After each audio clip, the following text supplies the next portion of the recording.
এই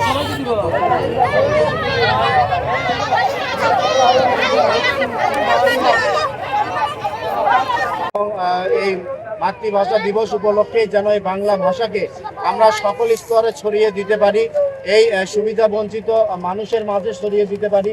যারা লেখাপড়া থেকে যারা দূরে রয়েছে তাদেরকে যেন একটু মৌলিক শিক্ষা দিয়ে, যেন একদম মৌলিক শিক্ষা দিয়ে তাদেরকে আমরা বাংলা ভাষা তাদেরকে শিখাতে পারি।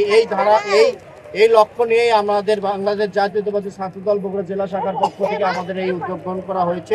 যে সুবিধা বঞ্চিত যে পথশিশুদের প্রাথমিক শিক্ষা নিশ্চিত করার লক্ষ্যে যে পাঠশালাটি আমরা একটু আগে উদ্বোধন করলাম আপনাদেরকে সাথে নিয়ে, এটির লক্ষ্য এবং উদ্দেশ্য আমাদের যে ছোট ছোট সোনামণিরা তারা যেন আমাদের ভাষা আন্দোলনের যে প্রতিপাদ্য, আমাদের যে 21শে ফেব্রুয়ারি যে আন্তর্জাতিক মাতৃভাষা দিবসের যে তাৎপর্য, এই দিবসের যে তাৎপর্য গুরুত্ব, এটি আমাদের তরুণ প্রজন্ম এবং ছোট ছোট সোনামণিদের মাঝে এই দিবসের প্রতিপাদ্যকে আমরা ছড়িয়ে দেওয়ার চেষ্টা করব।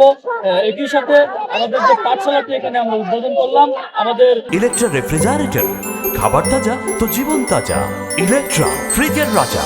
ছাত্রদলের নেতা মেধাবী শিক্ষক যারা রয়েছে, ছাত্রদলের নেতা এবং কর্মী সমর্থক যারা রয়েছে, তাদেরকে দিয়ে আমরা নিয়মিত এই পাঠশালা পরিচালনা করব।